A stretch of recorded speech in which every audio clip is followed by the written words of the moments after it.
સાબરકાંઠા જિલ્લાના હિંમતનગર નજીક દેરોલ ખાતે આવેલા તિરુપતિ ઋષિવનમાં પ્રાકૃતિક ખેતીને પ્રોત્સાહન આપવા માટે ભવ્ય મહાસંમેલન યોજાયું હતું। ગ્રીન ગ્લોબલ અને અસ્મિતા ફાઉન્ડેશનના સંયુક્ત ઉપક્રમે યોજાયેલા કાર્યક્રમમાં રાજ્યપાલ આચાર્ય દેવવ્રત મુખ્ય અતિથિ તરીકે ઉપસ્થિત રહ્યા હતા। પ્રાકૃતિક ખેતીને વધારવા અને ખેડૂતોને ઝેરમુક્ત કૃષિ તરફ પ્રોત્સાહિત કરવાનો આ પ્રયાસ અત્યંત નોંધપાત્ર માનવામાં આવી રહ્યો છે। રાજ્યપાલે પ્રાકૃતિક ખેતીના સ્ટોલની મુલાકાત લીધી અને ખેડૂતો સાથે સંવાદ સાધ્યો હતો। કાર્યક્રમ દરમિયાન ખેતી અને સમાજ સેવામાં વિશિષ્ટ પ્રદાન કરનાર મહાનુભાવોને રાજ્યપાલના હસ્તે સન્માનિત કરવામાં આવ્યા હતા।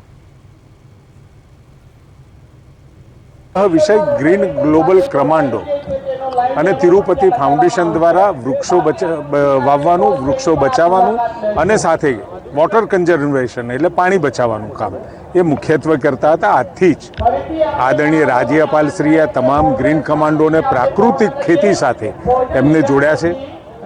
આજે મંત્રીમંડળ બંગલોમાં પણ ત્યાં જે કિચન ગાર્ડન છે ત્યાં પણ પ્રાકૃતિક ખેતી દ્વારા ફળ ઝાડ ઉગાડવાનું ત્યાં એ મિશન ચાલુ છે।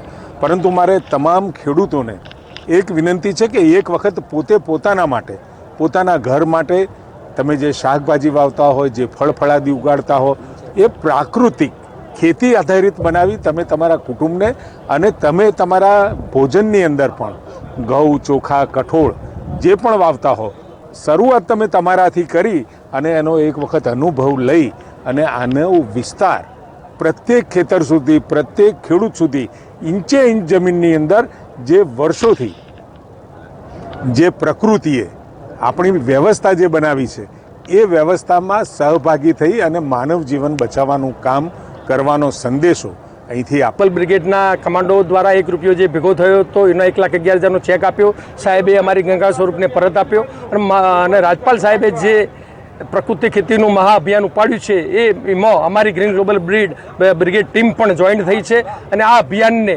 દરેક ગામે ગામ અને ખેડૂત પોકે એની આ બે મોટા એક રાજપાલ સાહેબના અને ગ્રીન ગ્લોબલ બ્રિગેડના ખેડૂતો ભેગા થઈને આ એક મહાઅભિયાનમાં